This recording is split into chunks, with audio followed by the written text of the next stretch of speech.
भागवत की जो कथा है मैं आपको पहले दिन ही बता दूं, ये थोड़ी कठिन है। अब देखिए, राम कथा जो है ना वो बड़ी सरल है और सीधी है। जैसे हमारे राम जी सीधे साधे, वैसे राम जी की कथा भी सीधी है, समझ में आ जाती है। पर कृष्ण कथा थोड़ी टेढ़ी है, क्योंकि कन्हैया भी टेढ़े हैं, कृष्ण का नाम भी टेढ़ा है। आप राम राम राम राम राम राम चाहे जितना मर्जी कह लो, कोई तकलीफ नहीं है। लेकिन कृष्ण कृष्ण कृष्ण कृष्ण कृष्ण कह लो, मुंह थक जाएगा। कृष्ण कठिन है, राम सरल है। कृष्ण टेढ़े हैं, राम जी सीधे हैं। राम जी दिन के 12 बजे आते, कन्हैया रात के 12 बजे आते हैं। जन्माष्टमी कब मनाते आप लोग? मनाते हैं कि नहीं? कितने लोग मनाते? वाह। कब आते ठाकुर जी? अरे कहिए ना। रात के 12 बजे। अच्छा, आप लोग व्रत तो है या नहीं मुझे नहीं पता, पर मौन व्रत लेकर जरूर बैठे हैं कि देवी जी कितनहु बोले हम बोलेंगे नहीं, सर हिला देंगे भले। थोड़े बीच में हाँ हूं करते रहिए, नहीं तो पता चला नींद ऐसी आएगी कथा छूट जाएगी।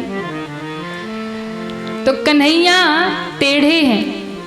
आप राम जी का दर्शन करिए, राम जी की कहीं मूर्ति हो, फोटो हो, अयोध्या में राम लला विराजमान है, उनका दर्शन करिए तो राम जी बिल्कुल सीधे खड़े हैं। लेकिन कन्हैया का आप जहाँ भी दर्शन करेंगे, चाहे वृंदावन में जाके करिए दर्शन, बांके बिहारी का दर्शन करिए, राधा रमण जी का दर्शन करिए, कहीं भी दर्शन करिए, फोटो में, मूर्ति में, कन्हैया कहीं सीधे नहीं दिखेंगे, हर जगह टेढ़े ही खड़े हैं महाराज। हाँ, टेढ़े हैं। तो कृष्ण का नाम भी टेढ़ा, कृष्ण भी टेढ़े, और उनकी कथा भी टेढ़ी है। वो जल्दी से समझ नहीं आएगी। आप देखोगे एक कथा में दूसरी कथा, दूसरी कथा में तीसरी कथा, कथा में कथा उलझ जाओगे आप। राम जी हमारे सीधे, राम जी की कथा सीधी, राम जी का नाम सीधा। अब सीधे ना होते तो मिथिला में फंस जाते कि 2-4 प्रेम से पहुना कह दिया तो यही बैठ गए। इतने सीधे हमारे ठाकुर जी हैं, राम जी हैं। पर कन्हैया तो भैया बड़े टेढ़े, गोपियां रोती रह गई, छोड़ के चले गए, मथुरा छोड़कर चले गए वृंदावन को। तो ऐसी श्रीमद् भागवत की कथा आप बड़े ध्यान से सुनेंगे तभी समझ में आएगा। श्री वेद व्यास जी महाराज 18 पुराण की रचना करते हैं, जिसमें 18वां जो पुराण है वो श्रीमद् भागवत महापुराण है। व्यास जी ने 17 पुराण की रचना की। व्यास जी कौन है? व्यास जी ब्रह्मा जी की पीढ़ी में आते हैं, महर्षि पराशर की पीढ़ी में आते हैं, और व्यास जी ने ही विस्तार किया वेदों का।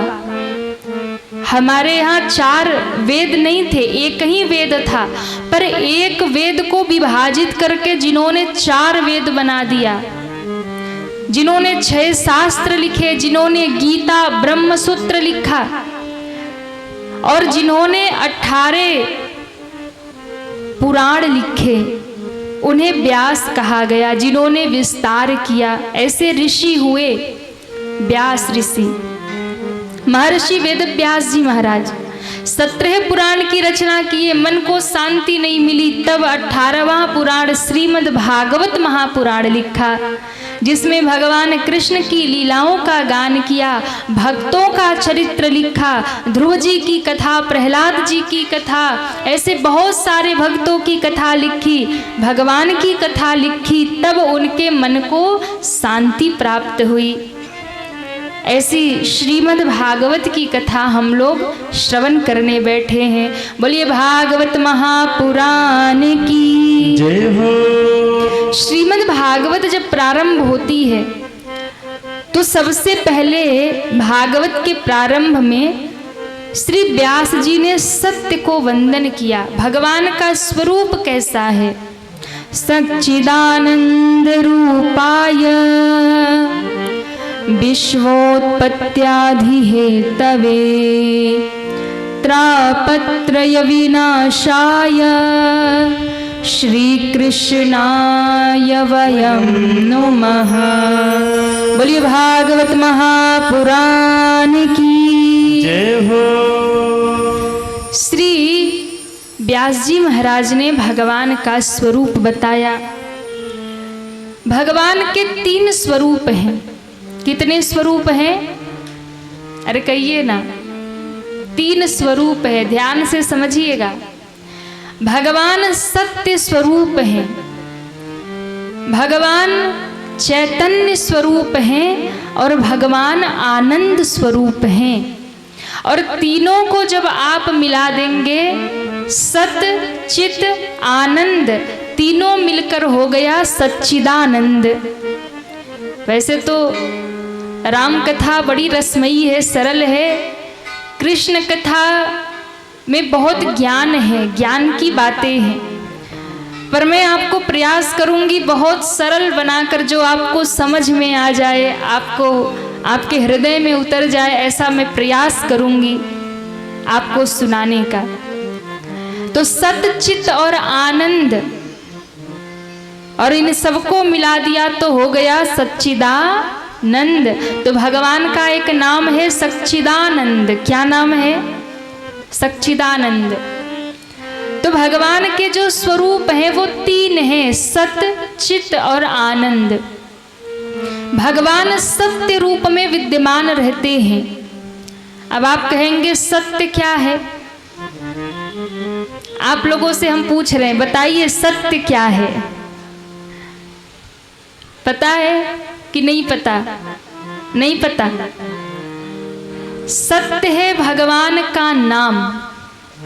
क्या सत्य है? अरे बोल तो दिया करिए। भगवान का नाम। क्यों? क्योंकि भैया जब किसी की अंतिम यात्रा जाती है ना, जब कोई व्यक्ति चला जाता है और 4 जना कंधे पे उठाते हैं, तब क्या कहते हैं? कहते हैं ना, राम नाम सत्य है। तो क्या अब तक जो कर रहे थे वो सब झूठ है? बोले बस यही सत्य है जो पूरे जीवन भर हम जान नहीं पाते हैं, और मृत्यु 1 मिनट में समझा देती है कि भैया पूरी जिंदगी जो जो तुमने किया वो सब झूठ था। अंत में तो एक ही सत्य है और वो भगवान का नाम है। अंत में एक ही सत्य है। भोले बाबा मैया जी से अनुभव कहे अपना। शंकर भगवान मैया पार्वती को कहते, देवी सुनो, दुनिया में सत्य क्या है?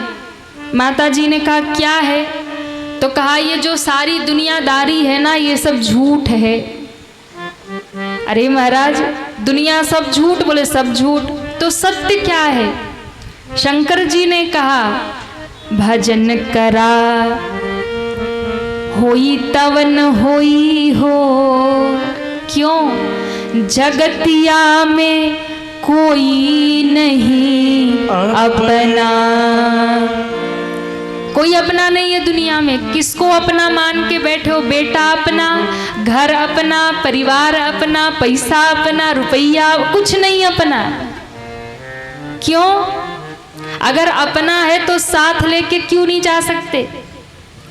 क्यों प्राण निकलते ही सब पराये हो जाते हैं? अपना ही बेटा शरीर में आग लगा देता है, घर वाले संपत्ति बांट लेते हैं, घर मकान दुकान सब यही रह जाता है, व्यक्ति को अकेला ही, यहाँ तक कि ये शरीर भी झूठा। अगर सत्य होता तो साथ रहता, पर झूठ है तभी तो एक दिन खत्म हो जाता है। तो सत्य क्या है? जो हमेशा रहे वो सत्य है, और जो आज नहीं कल समाप्त हो जाए वही झूठ है, क्योंकि सत्य कभी मिटता नहीं है। तो सत्य क्या है? सत्य केवल नाम है भगवान का, जो कभी नहीं मिटता। और झूठ ये संसार है जो मिट जाता है। झूठ हमारा और आपका ये शरीर भी है जो एक दिन जलकर भस्म हो जाता है, चिता में जल जाता है। इसलिए शंकर जी ने कहा देवी भजन करा, अरे होई तब न होई हो, जगतिया में कोई नहीं अपना, कोई नहीं अपना, कोई नहीं अपना, अरे कोई नहीं अपना, जगतिया में कोई नहीं अपना। भजन करा होई तवन होई हो, जगतिया में कोई नहीं अपना। भजन करा होई तवन होई हो, जगतिया में कोई नहीं अपना। उठाइए दोनों हाथों को और तालियां बजाते हुए जय हो।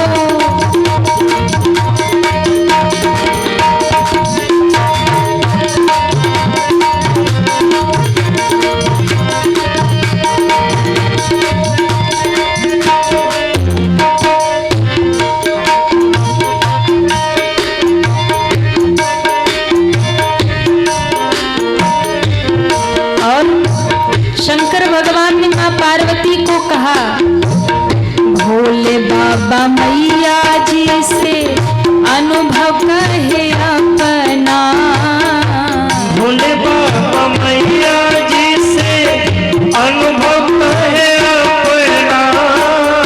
सत्य हरि भजन जगत सब सपना, सत्य हरि भजन जगत सब सपना। और ये बात कौन कह रहा? जो त्रिभुवन के गुरु हैं, जो जगत के गुरु हैं, महादेव अपनी पत्नी मैया पार्वती से अपना अनुभव कह रहे हैं। क्या कह रहे हैं? देवी ये संसार झूठा है, सत्य तो केवल मेरे राम का नाम है, कृष्ण का नाम है।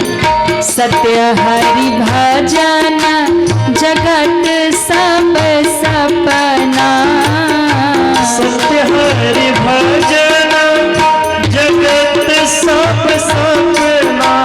आप कथा में बैठकर कथा सुन रहे, ये सत्य है। जो दुनियादारी में लगे हैं, हाय बेटा हाय बिटिया हाय पैसा, ये कर लेंगे तब कथा में जाएंगे, समय मिलेगा तब जाएंगे, वो सब झूठा। जो यहाँ बैठ के कथा सुन रहे वही सच्चा। इसलिए उठाइए दोनों हाथ और सब गाइए तालियां बजाते हुए। भोले बाबा मैया जी से अनुभव कहे अपना, भोले बाबा मैया जी से अनुभव कहे अपना। सत्य हरि भजन जगत सब सपना, सत्य हरि भजन जगत सब सपना। भजन करा कई के रसोई हो, जगतिया कोई नहीं अपना। भजन करा करके रसोई हो, जगतिया में कोई नहीं अपना। भजन करा होई तवन होई हो, जगतिया में कोई नहीं अपना। भजन करा होई तवन होई हो, जगतिया में कोई नहीं। सभी तालियां बजाते हुए हरि बोल।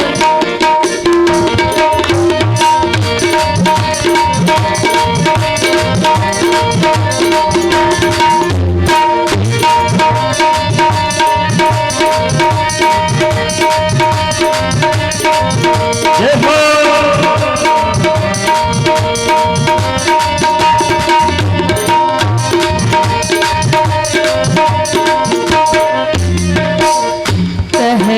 गोसाई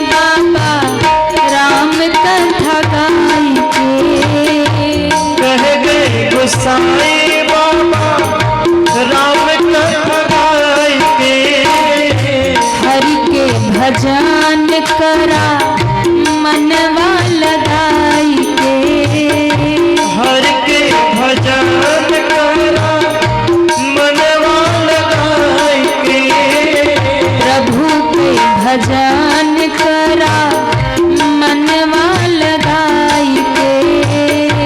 प्रभु के भजन करा मनवा लगाई के। यही से उद्धार हमर होई हो, जगतिया में कोई नहीं अपना। यही से उद्धार हमर होई हो, जगतिया में कोई नहीं अपना। कोई नहीं अपना, कोई नहीं अपना, जगतिया में कोई नहीं अपना। कोई नहीं अपना, कोई नहीं अपना, जगतिया में कोई नहीं अपना। भजन करा होई तवन होई हो, जगतिया में कोई नहीं अपना, जगतिया में कोई नहीं अपना, जगतिया में कोई नहीं अपना, जगतिया में कोई नहीं अपना।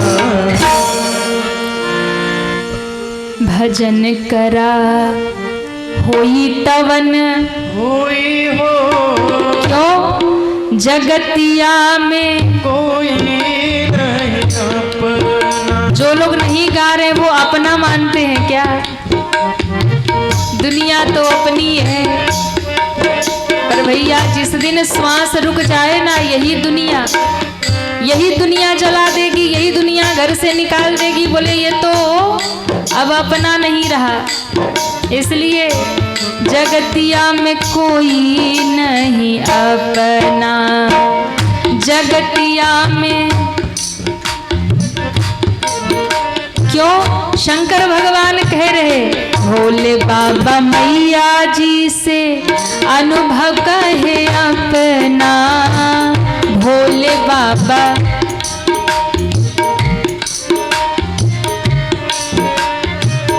इतने धीरे आप लोग गा रहे, हम तक आवाज नहीं आ रही तो मैया तक क्या पहुंचेगी? इतने जोर से गाइए, माँ भी बैठी सुन रही है ना, उन तक भी तो आवाज पहुंचे। उठाइए दोनों हाथ सभी लोग। भोले बाबा मैया जी से अनुभव कहे अपना। भोले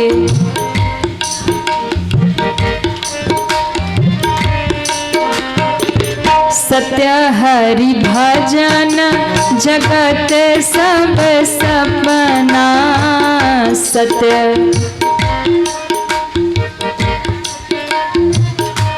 इसलिए भजन करा होई तवन होई हो, जगतिया में कोई नहीं अपना। जगतिया होई तवन होई हो, जगतिया में कोई नहीं अपना, जगतिया में कोई नहीं अपना, जगतिया में कोई नहीं अपना। बोलिए भागवत महापुराण की जय हो।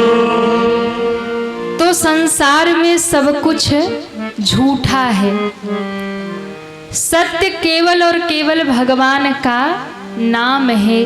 भगवान है तो भगवान सत्य रूप में है, सत्य और भगवान चैतन्य रूप में हम और आपके बीच में बैठे हैं। हम सबके भीतर वो परमात्मा बैठे, भगवान बैठे हैं। अगर भगवान हमारे भीतर से निकल जाए तो फिर हम नहीं रहेंगे, यही शरीर मुर्दा बन जाएगा।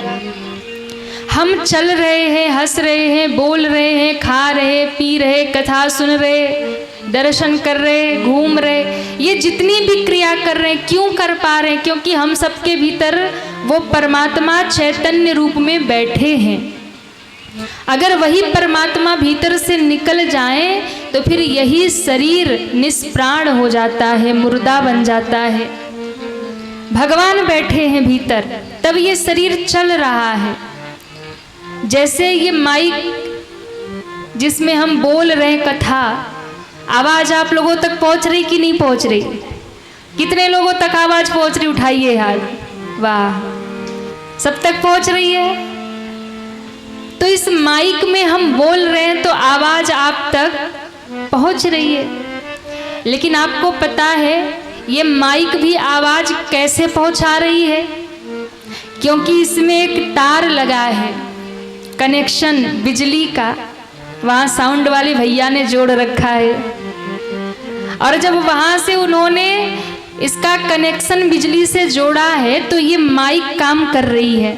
हम बोल रहे हैं, आप कहिए ना, सुन रहे हैं, सुन रहे हैं ना, सुन रहे हैं पीछे वाले? वाह, हम बोल रहे हैं, आप सुन रहे हैं, क्योंकि इसमें लाइट का कनेक्शन है।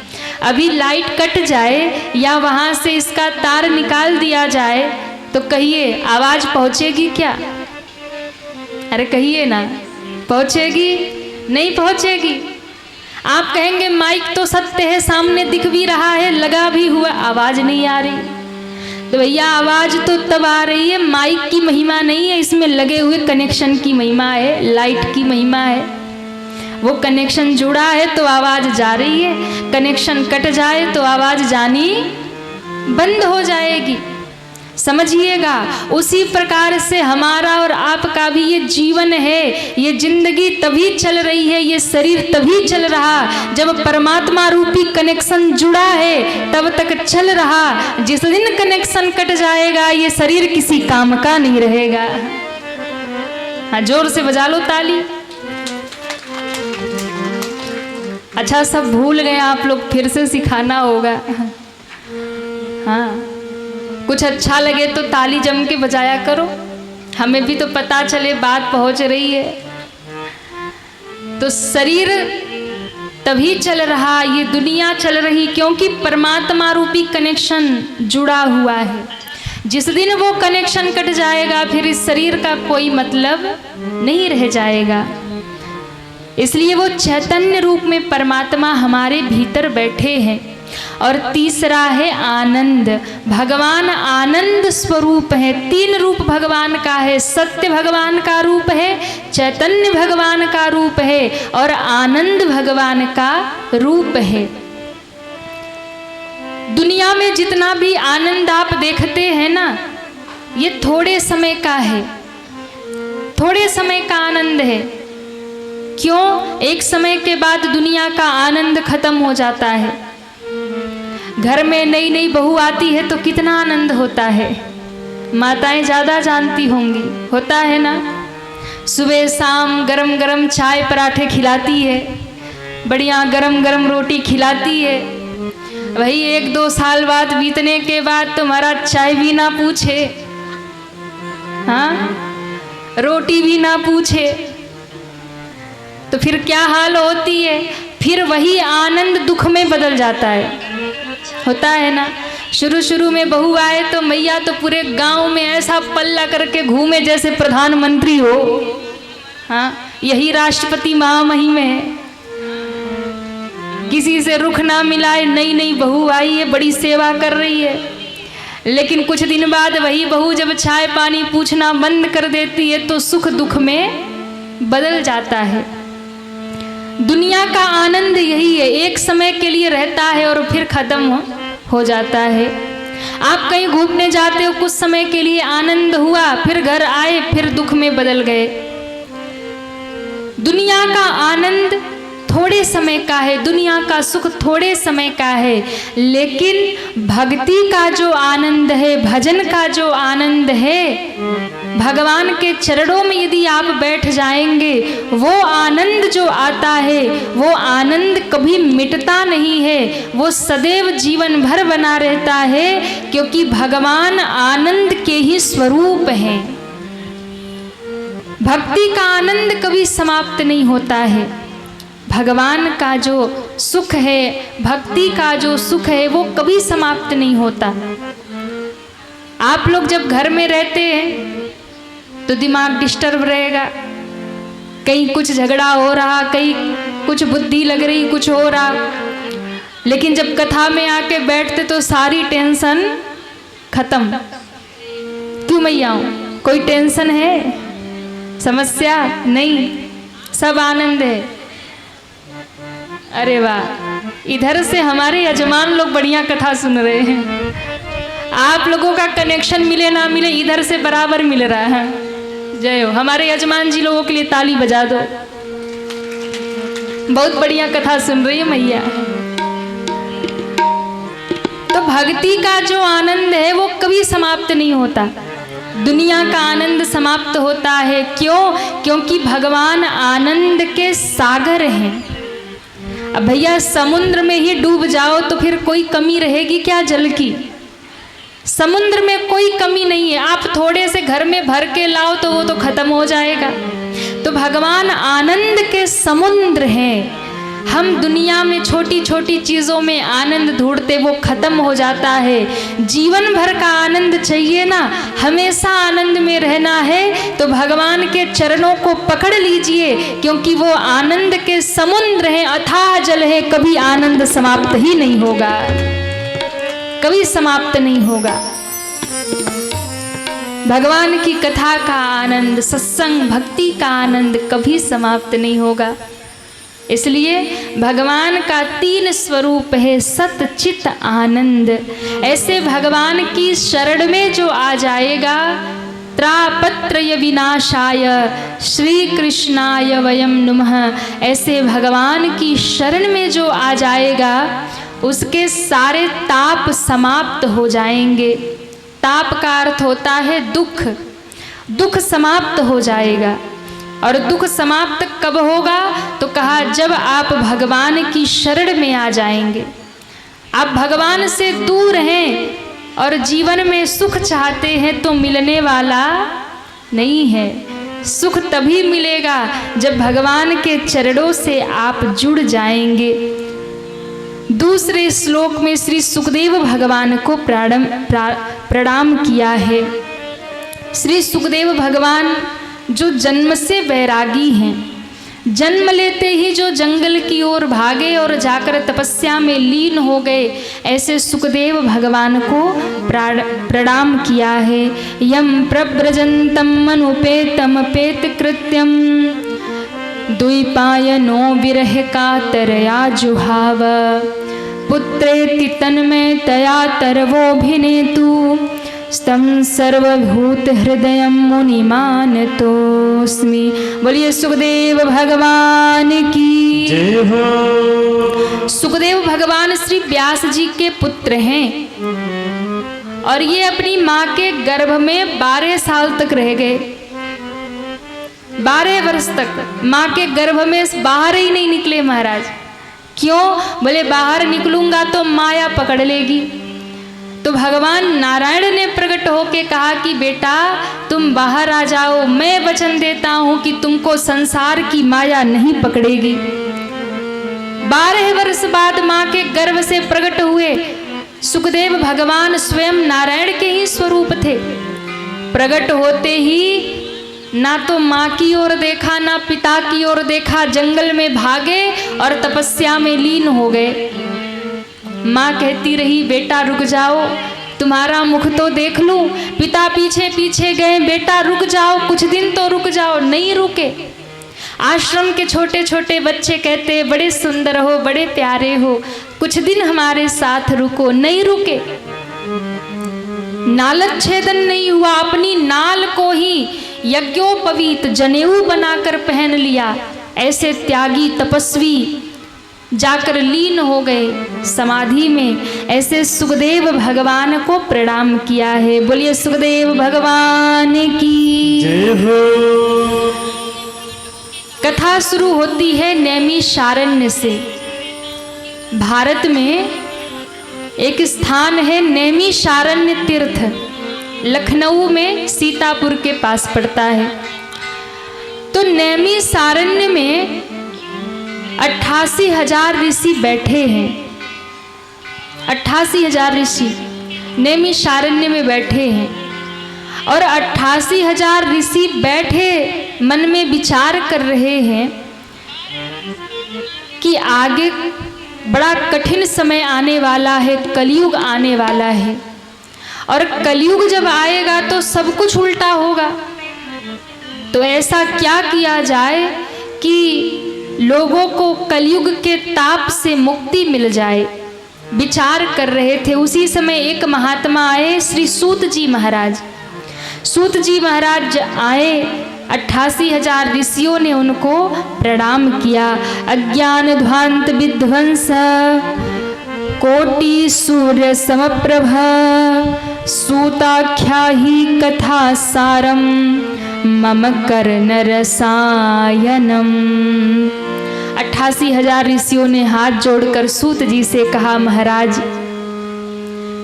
आप हमारे बीच में करोड़ों सूर्यों के समान प्रकट हुए हैं, हमारे मन के अंधकार को दूर करिए, कुछ ऐसी कथा सुनाइए जो हमारे कानों का रसायन बन जाए, हमारे जीवन में आनंद भर दे।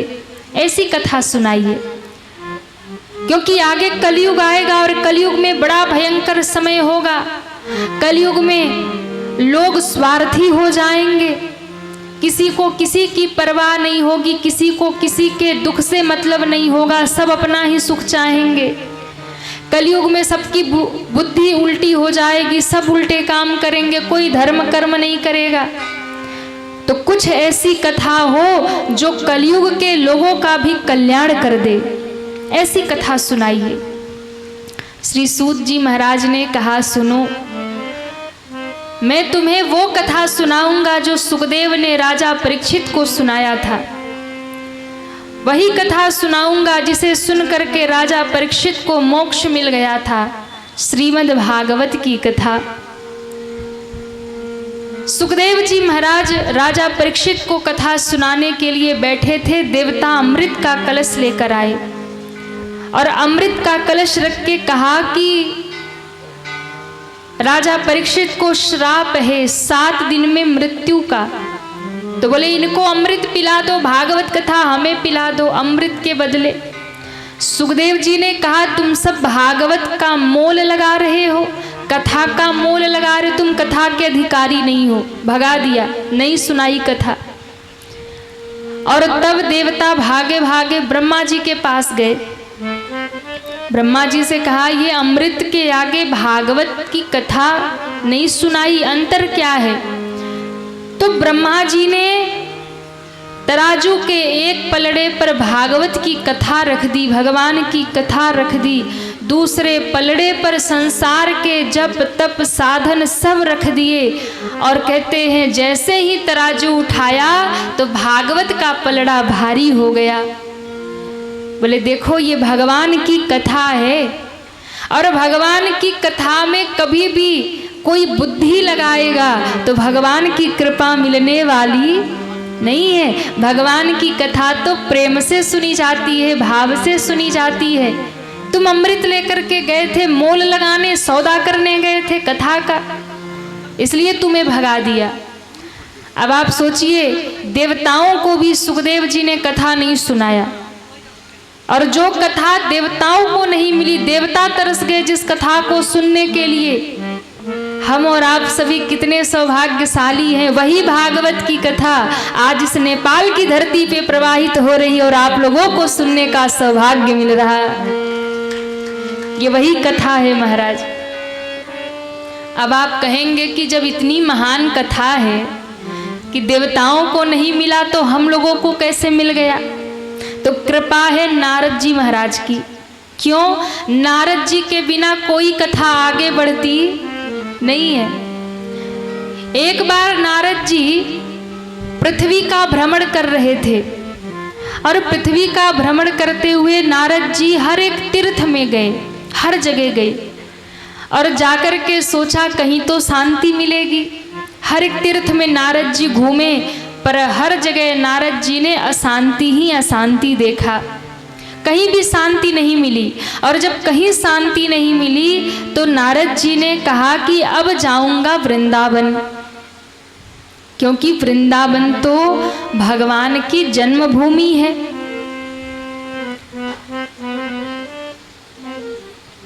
वृंदावन जाऊंगा तो वहाँ मेरे मन को शांति मिलेगी। ये सोच करके श्री नारद जी महाराज वृंदावन की ओर चले।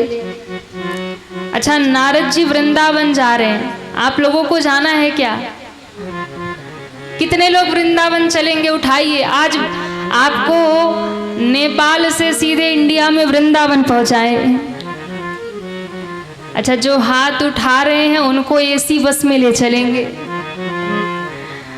और जो हाथ नहीं उठा रहे उनको नॉन एसी, उनको छोड़ देंगे नेपाल में। हाँ, ले ही क्यों जाना? किसको किसको दर्शन करना है वृंदावन धाम का? उठाइए दोनों हाथ। करना है दर्शन? तन को छोड़िए नेपाल में और मन को ले चलिए भारत में। भारत में कहाँ? उत्तर प्रदेश। उत्तर प्रदेश में वृंदावन, जहाँ मेरे ठाकुर जी लीला किए, जिस ब्रजरज का उन्होंने भोग लगाया, वहाँ की मिट्टी को भगवान ने खाया। ऐसी वृंदावन का दर्शन करे। बोलिए वृंदावन धाम की जय हो। मन चल वृंदावन धाम। सब बैठे बैठे भाव करिए मन से, तन को छोड़िए नेपाल में, मन को ले चलिए भारत, और विचार करिए कि हम वृंदावन धाम का दर्शन कर रहे, जहाँ भगवान कन्हैया प्रकट हुए। मन चल वृंदावन धाम, रटेंगे राधे राधे नाम, मिलेंगे कुंज बिहारी, ओढ़ के कामर काली, ओ मिलेंगे कुंज बिहारी।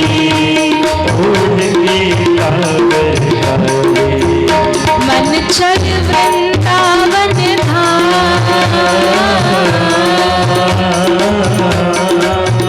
मन चल वृंदावन धाम, रटेंगे राधे राधे नाम, मिलेंगे कुंज बिहारी, ओढ़ के कामर काली, हाँ मिलेंगे कुंज बिहारी, ओढ़ के कांवर काली। वृंदावन जाने का फायदा, ठाकुर जी मिलेंगे, लेकिन कब मिलेंगे? जब राधे राधे रटेंगे तब मिलेंगे। उठाओ पूरे पूरे हाथ, हरि बोल। जय हो।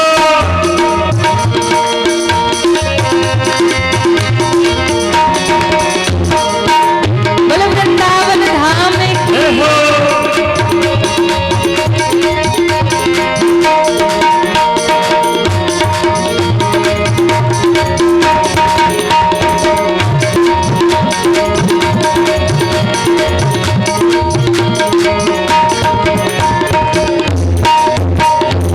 श्री राधे।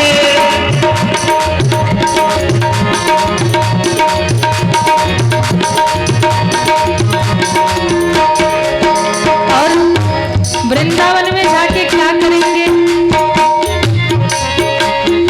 रात होत हम श्री यमुना तट जाएंगे, रात होत हम श्री यमुना तट जाएंगे, रात होत हम श्री यमुना तट जाएंगे, रात होत हम श्री यमुना तट जाएंगे, दर्शन कर हम जीवन सफल बनाएंगे, दर्शन कर हम जीवन सफल बनाएंगे, करके पान हम जीवन सफल बनाएंगे, करके पान हम जीवन सफल बनाएंगे, होए सबको पूरन काम,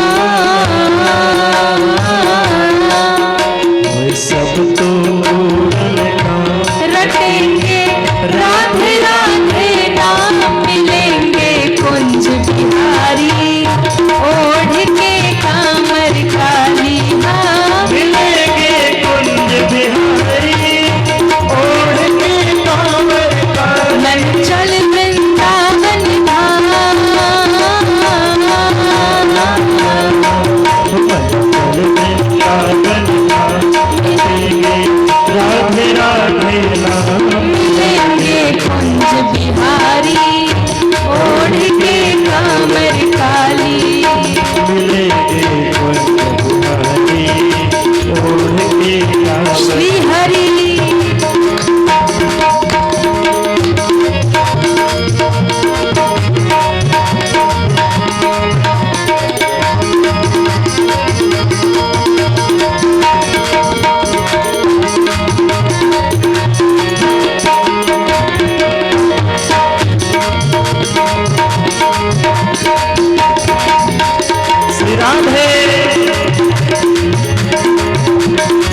दर्शन पाएंगे।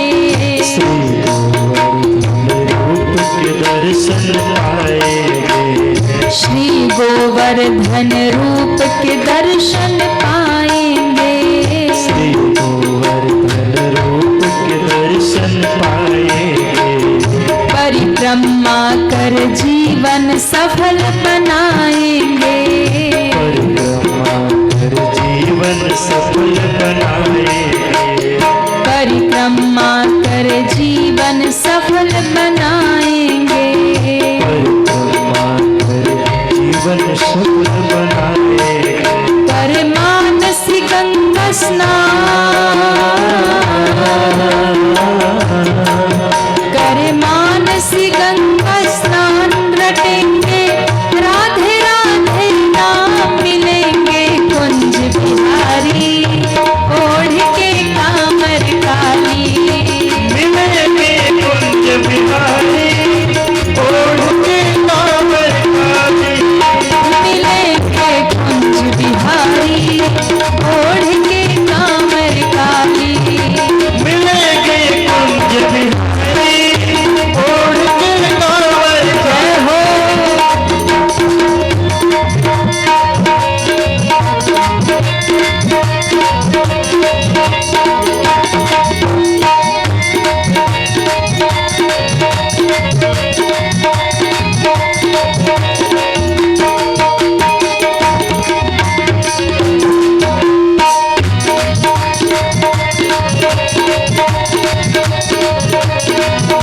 श्री राधे।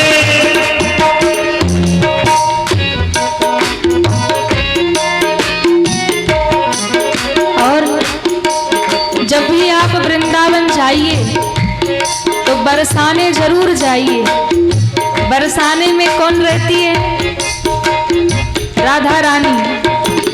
और श्री राधा रानी के कृपा के बिना कोई भी वृंदावन नहीं जा सकता।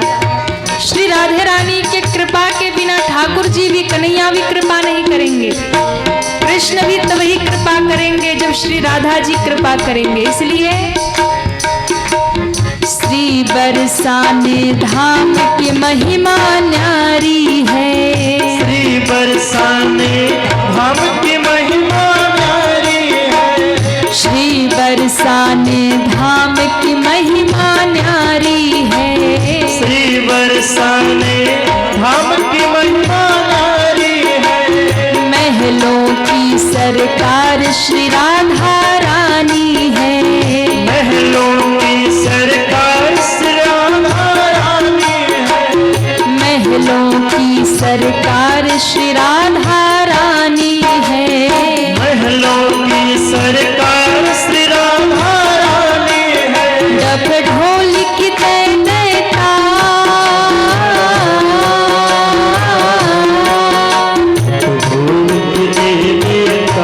रटेंगे राधे राधे नाम मिलेंगे। कुंज बिहारी ओढ़ के कामर काली।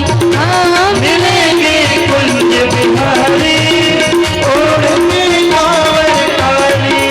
मन चल वृंदावन धाम।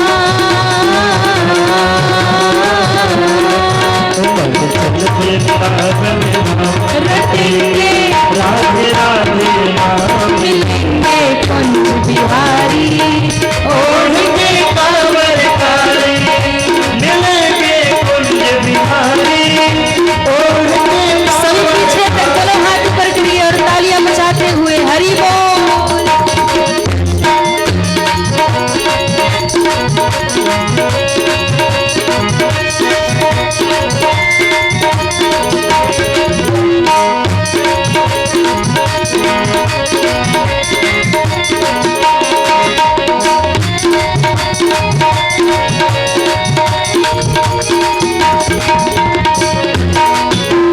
जय हो।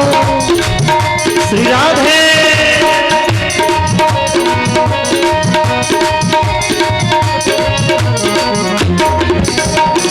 और दूर दूर से नर नारी यहाँ आते हैं।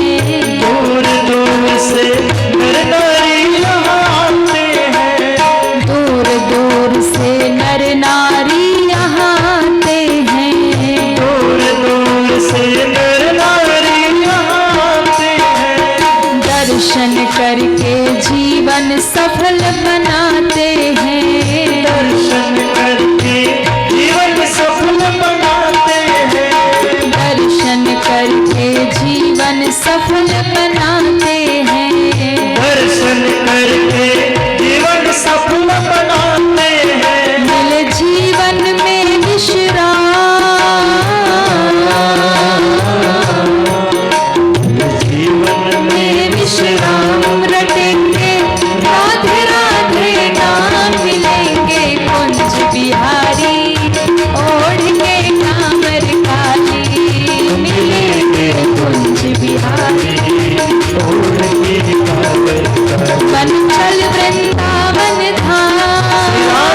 जी से, अरे मिलेंगे कुंज बिहारी ओढ़ के कांवर काले, मन चल वृंदावन धाम, मन चल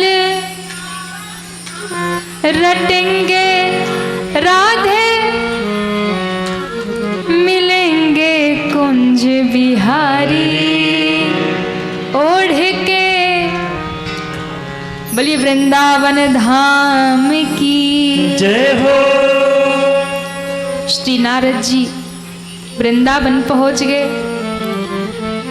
अच्छा, वृंदावन जब नारद जी गए, उनको लगा हमको यहाँ शांति मिलेगी, पर महाराज वृंदावन में जाके नारद जी का ही मन अशांत हो गया। क्यों अशांत हो गया? नारद जी ने देखा कि वहां पर एक स्त्री बैठी रो रही है, और वो स्त्री कौन है? स्वयं भक्ति महारानी। क्यों रो रही है? उनके 2 पुत्र हैं, ज्ञान और वैराग्य, जर्जर अवस्था में धरती पर पड़े हैं। और उसी समय नारद जी पहुंचे। नारद जी ने ज्ञान वैराग्य को जगाने की बड़ी कोशिश की, ज्ञान वैराग्य उठे नहीं।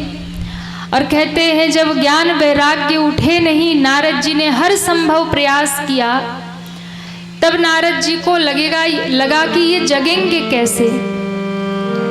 भक्ति महारानी कहती है, महाराज कुछ भी करो, मेरे पुत्रों को जागृत करो। अब महाराज नारद जी ने तो बहुत प्रयास किया, आकाशवाणी हुई कि सत्कर्म करो। नारद जी सोचने लगे सत्कर्म क्या है। बड़े बड़े महात्माओं से पूछा, कोई उत्तर नहीं मिला, तो पहुंच गए बद्री विशाल। और बद्री धाम में जाकर के नारद जी ने सोचा तपस्या करूंगा और भगवान से पूछूंगा। इतने में जब नारद जी तपस्या करने बैठने ही वाले थे, उसी समय सनकादिक ऋषि प्रकट हो गए।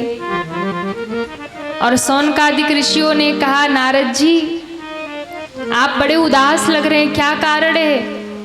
कहा, महाराज हमें आकाशवाणी हुई सत्कर्म करिए, तो सत्कर्म है क्या? कहा, हम बताते सत्कर्म क्या है। सत्कर्म सूचको नूनम ज्ञान यज्ञ है स्मृतो बुधे, श्रीमद्भागवतालापः सतो गीतः शुकादिभिः। सत्कर्म क्या है? तो कहा सत्कर्म है श्रीमद् भागवत की कथा। श्रीमद् भागवत की कथा। तो बोले ज्ञान और वैराग्य की मूर्छा यदि दूर करनी है तो उन्हें भागवत की कथा सुनाओ। भागवत की कथा? तो महाराज आप ही सुना दो। तो कहा, देखो वो वृंदावन में है और हम भागवत यही बैठ के सुनाएंगे। बोले महाराज बद्री विशाल में यहाँ तो कोई आ नहीं सकता, थोड़े नीचे उतर जाओ, ऊंची पहाड़ियों में कौन आएगा।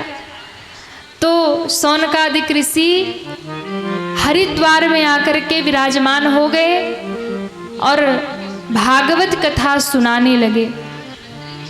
और जैसे ही भागवत कथा शुरू हुई, महाराज जितनी भी नदियां थे, पहाड़ थे, वृक्ष थे, सब मनुष्य का रूप धर धर के कथा में आकर के बैठने लगे। संत महात्मा ऋषि मुनि सब अपनी ध्यान समाधि साधना छोड़ करके भागे भागवत कथा में आकर विराजमान होने लगे। अब सोचिए कि हरिद्वार में जब नारद जी ने कथा श्रवण करने के लिए सौनकादिक ऋषियों को बिठाया, तो उस समय वहां के जितने वृक्ष थे वो मनुष्य रूप लेकर भागवत सुनने आ गए। नदियां, पहाड़, वनस्पतियां सब रूप मनुष्य का ले लेकर के भागवत सुनने आ गए। अब सोचिए हमसे महान तो वो पहाड़ और पेड़ ही थे जो कथा सुनने के लिए मनुष्य बनकर आ गए। लेकिन हमको और आपको भगवान ने मनुष्य बनाकर भेजा, फिर भी हम घर से निकलते नहीं है। अच्छा, कहीं घूमने जाना हो तो खूब समय है, कहीं इधर उधर करना हो तो खूब समय है, दुनियादारी करना है तो खूब समय है, लेकिन कोई कहे भैया कथा सुनने चलो, बोले समय नहीं है। हाँ, कथा सुनने चलो, बोले आज टाइम नहीं है, अभी तो 7 दिन अंतिम दिन जाएंगे। हमको और आपको भगवान ने मनुष्य बना करके भेजा तो भी हम कथा में नहीं आते। लेकिन वहां हरिद्वार में जब कथा हुई तो जो वृक्ष थे, जो नदियां थी, जो पहाड़ थे, जो जड़ थे, वो भी मनुष्य का रूप धर धर करके कथा में आकर के बैठ गए। अब बताइए, वो वृक्ष महान थे कि हम लोग महान हैं? वो पहाड़ महान है कि हम महान हैं? वो कथा की महिमा समझ गए, पर हम और आप कथा की महिमा नहीं समझते महाराज। कथा हो रही हो तो हम घर से निकलते नहीं, हम जाते नहीं। ये सबके लिए बात नहीं है, पर कुछ लोग ऐसे होते हैं ना, बोले हम नहीं जाते कथा उथा में, तुम ही जाओ। कई लोगों को आप कहेंगे ना भैया चलो कथा में, बोले देखो हमारे पास समय है नहीं कथा उथा में जाने का, तुम ही सुनियाओ कथा। तो कई लोग ऐसे भी होते हैं कि उनको भगवान के लिए समय नहीं है, भगवान की कथा के लिए समय नहीं है। और भगवान ने दुनिया में इसीलिए हमें भेजा, पर दुनियादारी में इतने व्यस्त हो गए कि भगवान को ही हम भुला बैठे। कहते हैं जब भागवत शुरू हुई तो महाराज वृंदावन में विराजमान ज्ञान और वैराग्य भी उठ करके खड़े हो गए और भक्ति महारानी के साथ में हरिद्वार में पधार गए। भक्ति महारानी ने नारद जी से कहा कि बताइए मैं कहाँ विराजूं। नारद जी ने कहा देवी आप भक्ति हैं, आप भक्त को भगवान से मिलाने वाली हैं, इसलिए जीवों को उद्धार करने वाली हैं, भगवान से मिलाने वाली हैं, इसलिए आप भक्तों के हृदय में बैठिए, भक्तों के हृदय में बैठिए। और जब भक्त भाव से कीर्तन करे, भक्त भाव से भगवान का नाम गाए, तो उन भक्तों के हृदय में आप विराजमान हो जाना। और जिसके हृदय में भक्ति विराजमान हो जाएगी, उसके हृदय में तो भगवान अपने आप ही प्रकट हो जाएंगे महाराज। भगवान अपने आप प्रकट हो जाएंगे जिसके हृदय में भक्ति आ जाएगी। इसलिए भगवान को पाना है तो भक्ति के चरण पकड़ लीजिए। भक्ति जीवन में आ गई तो भगवान अपने आप आ जाएंगे। और भक्ति नहीं है तो फिर आप भगवान को ढूंढते फिरते रहिए, भगवान मिलने वाले नहीं हैं। भक्ति महारानी सबके हृदय में बैठ गई, और जब सबके हृदय में भक्ति महारानी बैठ गई तो सबने बड़े भाव से कीर्तन गाना शुरू कर दिया। श्री कृष्ण गोविंद हरे मुरारे, हे नाथ नारायण वासुदेवाय। श्री कृष्ण गोविंद हरे मुरारे, हे नाथ नारायण वासुदेवाय। श्री कृष्ण गोविंद हरे मुरारे, हे नाथ नारायण वासुदेवाय। श्री कृष्ण गोविंद हरे मुरारे, हे नाथ नारायण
ऋषि गा रहे, और जब सब गा रहे उसी समय भगवान उनके बीच में प्रकट हो गए। बोलिए नारायण भगवान की जय हो, नारायण भगवान की जय हो। सबके बीच में नारायण भगवान प्रकट हुए। नारायण भगवान ने कहा वरदान मांगो। कहा बस एक वरदान दीजिए। क्या? कि जब भी कोई भक्त भगवान की कथा में बैठ करके कीर्तन गाए, ताली बजा करके भाव से भगवान को पुकारे, तो उस भक्त के हृदय में ही भगवान नारायण प्रकट हो जाए। इसलिए कथा में बैठ के यदि भाव से ताली बजा के गाएंगे ना, तो भगवान का दर्शन हृदय में ही होगा। फिर मंदिर में दर्शन करने की जरूरत नहीं पड़ेगी। वो भगवान हृदय में ही दिखने लग जाएंगे। वो भगवान आपके मन में ही, आपके चित्त में ही प्रकट हो जाएंगे। बोलिए भागवत महापुराण की जय हो। ऐसी भागवत जी की महिमा गाई। उसी समय सौनकादिक ऋषियों ने कहा सदा सेव्या श्रीमद् भागवती कथा। ऐसे भागवत की कथा सदैव सुनिए, सदैव सुनिए। क्यों? भगवान की कथा ऐसा नहीं कि आज सुन लिया तो फिर अब नहीं सुनेंगे, अब तो सुन लिया, एक साल सुन लिया तो दूसरे साल नहीं सुनेंगे। हर समय सुनिए कथा। जब भी मिल जाए, जहाँ भी मिल जाए कथा, उसे छोड़ना नहीं चाहिए। ऐसा नहीं कि चलो अब इस साल सुन लिया तो फिर अगले साल अब छुट्टी, अब एक साल तो सुन ही लिया, दूसरे साल नहीं जाएंगे कथा में। ऐसा नहीं होना चाहिए। कथा जब भी मिल जाए नित्य सुनते रहिए कथा। कथा यदि आपको सामने से मिल जाए तो सामने से सुनो, न मिले तो टीवी में सुनो, न मिले तो अपने फ़ोन में यूट्यूब पे लगा के सुनो, पर जरूर सुनो। आजकल तो बड़ी सुविधा है, सुनते रहिए कथा। सदा सेव्या। कथा सुनना कैसा जरूरी है? बोले जैसे नित्य भोजन करना जरूरी है। ऐसा तो नहीं होता ना कि चलो आज भोजन कर लिया तो फिर कल भोजन की छुट्टी हो गई। हाँ, कल भोजन नहीं करेंगे। क्यों? बोले आज कर लिया। अच्छा, सुबह कल की छोड़ो, सुबह कर लिया तो शाम की छुट्टी। बोले घर में तांडव शुरू कर देंगे अगर खाना नहीं मिला। हाँ, एक टाइम भी बिना खाना के नहीं रह सकते। सुबह खाया तो शाम को भी चाहिए ही चाहिए। जैसे नित्य स्नान करना जरूरी है, जैसे नित्य भोजन करना जरूरी है, जैसे नित्य आप घर के साफ सफाई करते हो, वस्त्र धोते हो, स्नान करते हो, नित्य क्रिया जैसे नित्य करते हो, उसी प्रकार भगवान की कथा भी नित्य सुनिए। भक्ति और भजन रोज करते रहिए, तब भगवान की कृपा बरस जाएगी। भक्ति भी रोज करिए, भजन रोज करिए, भगवान को याद रोज करिए, भगवान का नाम नित्य जपिए। इसमें कोई नहीं कि आज भगवान का नाम जप लिया तो कल नहीं जपेंगे, आज पूजा कर लिया तो कल नहीं करेंगे। नहीं, नित्य करिए। जैसे नित्य भोजन करना जरूरी है, वैसे ही नित्य भजन भी करना जरूरी है। तभी जीवन का, ये मानव जीवन सार्थक है, इस जीवन का कल्याण है महाराज। इसलिए कहा सदा सेव्या श्रीमद् भागवती कथा। इस कथा को सदैव सुनिए। क्यों? यस्या श्रवण मात्रेण हरिश्चित्तम समाश्रयेत। इस कथा को सुनने मात्र से ही भगवान आपके चित्त में, मन में विराजमान हो जाते हैं। बोलिए भागवत महापुराण की जय हो। ये श्रीमद् भागवत की कथा साक्षात कृष्ण है। ये भागवत की पोथी कोई साधारण नहीं है, ये साक्षात भगवान का ही स्वरूप है। इसलिए कहा कि संत महात्मा जहाँ भी विराजमान हो जाते हैं वही भूमि तीर्थ बन जाती है। क्यों कहा? क्योंकि जहाँ महात्मा आ जाते हैं वही भागवत शुरू हो जाती है, वही कथा शुरू हो जाती है। और जहाँ संत आ जाएं वही भगवंत की कथा आ जाती है। जहाँ संत हों, जहाँ भगवंत हों, फिर वही स्थान तीर्थ बन जाता है। सारे तीर्थ आकर के उसी कथा में विराजमान हो जाते हैं। देखिए, आप सारे तीर्थ में नहीं जा सकते। जा सकते हैं? नहीं जा सकते। कितना भी घूमेंगे कोई ना कोई तीर्थ तो छूट ही जाता है। लेकिन जहाँ पर भगवान की कथा होती है, जहाँ सत्संग होता है, अगर उस भूमि में आप आकर बैठ गए, वहाँ प्रणाम कर लिया, वहाँ दान कर लिया, तो जो फल आपको तीर्थ में जाने से मिलेगा वही फल आपको कथा पंडाल में आने मात्र से ही मिल जाएगा। ये कथा की महिमा है, ये भगवान की कथा की महिमा है। क्योंकि जहाँ भगवान की कथा आ जाती है सारे तीर्थ अपने आप वही आ जाते। यहाँ तक कि भगवान भी अपना लोक छोड़ करके वही विराजमान हो जाते हैं। आज से यहाँ भागवत शुरू हो गई ना, तो अब आप निश्चिंत रहिएगा कि आपके नेपाल में यदि भागवत शुरू हो गई तो फिर ठाकुर जी बैकुंठ में नहीं रहने वाले, वो भी बैकुंठ छोड़ करके यही नेपाल में ही विराज जाने वाले हैं। 7 दिन तक इधर ही डेरा गाड़ेंगे भगवान, और कहीं नहीं जाएंगे। हाँ, और जिनको कृपा चाहिए फिर आके कथा में बैठ जाओ, भाव से कथा सुनो, भाव से कीर्तन गाओ, ठाकुर जी की कृपा बरस जाएगी। ऐसी कथा की महिमा बताई। मुद मंगल में संत समाजो, मुद मंगल में संत समाजो, जो जग जंगम तीरथ राजो, जो जग जंगम तीरथ राजो।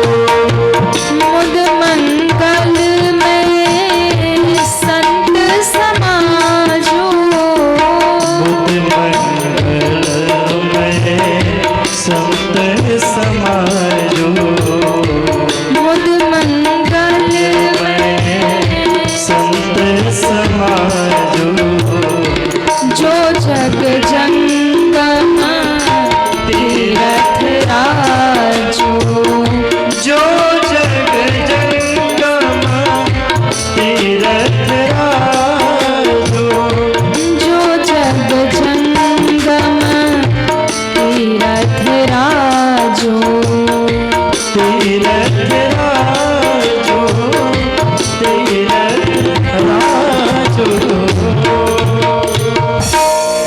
मुद मंगल में संत समाजो, जो जग जंगम तीरथ। राजो। भगवान की कथा में ही सारे तीर्थ है। भगवान के कथा में ही सारे देवता आकर विराजमान हो जाते हैं। और भगवान की कथा में स्वयं भगवान भी आकर विराजमान। देखिए, हरिद्वार में जब कथा हुई तो वहाँ भी भगवान प्रकट हो गए और भगवान ने वचन दिया कि जहाँ संत होंगे, जहाँ भक्त होंगे वही भक्ति होगी, और जहाँ भक्ति होगी तो फिर भगवान दूर रहने वाले नहीं है। जहाँ संत होंगे, जहाँ भगवान के भक्त होंगे वही भक्ति महारानी होंगी, और जहाँ संत भगवंत और भक्ति विराजमान हो जाए वहीं पर भगवान प्रकट हो जाते हैं। ये कथा की महिमा। इसलिए कथा में कभी भी जाइए ना, तो कभी भी कथा में जा कर के किसी से अपशब्द मत बोलिए, किसी से झगड़ा मत करिए। कई बार होता है ना, जब काफ़ी भीड़ होती है कथा में तो लोग झगड़ जाते एक दूसरे से। सुनो, पहले दिन हम यहाँ बैठे थे, हम आज भी यही बैठेंगे, उठो। हाँ, तुम कैसे यहाँ बैठ गए? कई लोग बड़े विवाद कर लेते हैं, बोले नहीं हम यहाँ बैठी थी तो यही बैठेंगे। कभी भी कथा में जाकर के विवाद मत करिए, अपशब्द मत बोलिए। क्यों? पता नहीं भगवान किसके रूप में बैठे। हो सकता है आपके बगल में किसी का रूप लेके भगवान बैठे हो। क्या भरोसा किस श्रोता के रूप में कौन बैठा है। इसलिए कोई भरोसा नहीं है भगवान किस रूप में बैठे, कहाँ बैठे हैं। कथा में सब भागवत स्वरूप हैं। इसलिए कभी भी किसी से वाद विवाद मत करो, किसी को आप शब्द मत कहो। कथा में जाकर के कभी किसी से भिड़ मत जाओ, लड़ मत जाओ। कभी किसी को हीन दृष्टि से मत देखो। कई बार होता है, अरे ये तो ऐसे हैं, हम उधर बैठेंगे, इनके पास नहीं बैठेंगे। किसी को हीन दृष्टि से मत देखो, क्योंकि भैया ना जाने किस रूप में नारायण मिल जाए। किस रूप में भगवान बैठे हैं कोई नहीं जानता। नर में ही नारायण का जब आप दर्शन करोगे ना, तो मंदिर में जाने की आवश्यकता नहीं पड़ेगी, फिर तो हर जगह भगवान का दर्शन होगा। एक महात्मा हुए जिनका नाम था नामदेव जी महाराज। वो कड़कड़ में भगवान का दर्शन करते थे। वो हर एक जीव जंतु में ही भगवान का दर्शन करते थे। एक बार क्या हुआ, उन्होंने ठाकुर जी के भोग के लिए महाराज अपने हाथ से टिक्कर बनाया। टिक्कर समझते हैं? बाटी समझते हैं? या बिहार में लिट्टी बोलते हैं, लिट्टी चोखा। तो महात्माओं का तो यही भोजन, वो टिक्कर बनाते हैं आग पे और वही टिक्कर भोग लगा के पा लेते हैं। तो वो महात्मा भी टिक्कर बना रहे थे। ये संतों की भाषा है, बोले टिक्कर बना लो। तो वो बनाए और बना करके रखे थे कि ठाकुर जी को भोग लगाने ही वाले थे।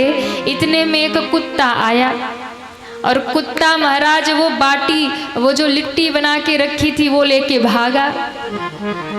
और ज्यों कुत्ता लेकर भागा ना, अब बताइए आपके घर से कुत्ता रोटी लेकर भागे तो आप क्या करेंगे? कहिए ना, डंडा लेके पीछे दौड़ेंगे। पर इन महात्मा ने क्या किया?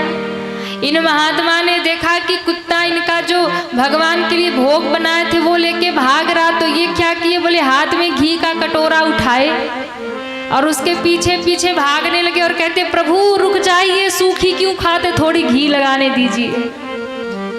अरे इतनी भी क्या जल्दी थी, थोड़े घी तो लगाने देते। रूखी तो ना खाओ प्रभु, घी भी लेते जाओ। इतनी भी क्या जल्दी थी, 2 मिनट रुक जाते, घी लगा देते, फिर तुम पा लेते। घी का कटोरा लेकर कुत्ते के पीछे भागने लगे। प्रभु रुकिए, घी लगाने दीजिए, फिर भोग लगाइए। कहते हैं उसी कुत्ते से भगवान नारायण प्रकट हो गए महाराज। उसी कुत्ते के भीतर से प्रकट हो गए। तो क्या वो कुत्ता भगवान था? नहीं, उनके भाव ने भगवान को प्रकट कर दिया। उनके भाव ने। इसलिए हर जीव में भगवान का दर्शन करिए, हर मनुष्य में भगवान का दर्शन करिए। पर आजकल कलयुग में लोगों की बुद्धि इतनी खराब हो गई, उन्हें मंदिर में भगवान नजर नहीं आते तो दुनिया में कहाँ से नजर आएंगे? उन्हें तो मंदिर में भी बैठे भगवान से कोई मतलब नहीं है, तो दुनिया में कहाँ से नजर आएंगे? तो भैया भागवत यही सिखाती है, हर जीव में भगवान का दर्शन करिए। कंकड़ कंकड़ ही शंकर है, हर जीव में ही शिव है। जिस दिन ये भाव बन जाएगा उस दिन मंदिर जाने की जरूरत नहीं पड़ेगी। आप जहाँ बैठ जाएंगे वही स्थान मंदिर बन जाएगा, वही स्थान मंदिर बन जाएगा। तो ऐसे भागवत की कथा आज प्रथम दिवस हम सभी ने महात्मा श्रवण किया। आगे की कथा हम सभी कल श्रवण करेंगे। 2 बार भगवत नाम लेकर के आज की कथा विश्राम करें। ओम नमो भगवते वासुदेवाय। ओम नमो भगवते वासुदेवाय। ओम नमो भगवते वासुदेवाय। ओम नमो भगवते वासुदेवाय। वासुदेवाय मेरो रामचंद्राय। वासुदेवाय मेरो रामचंद्राय।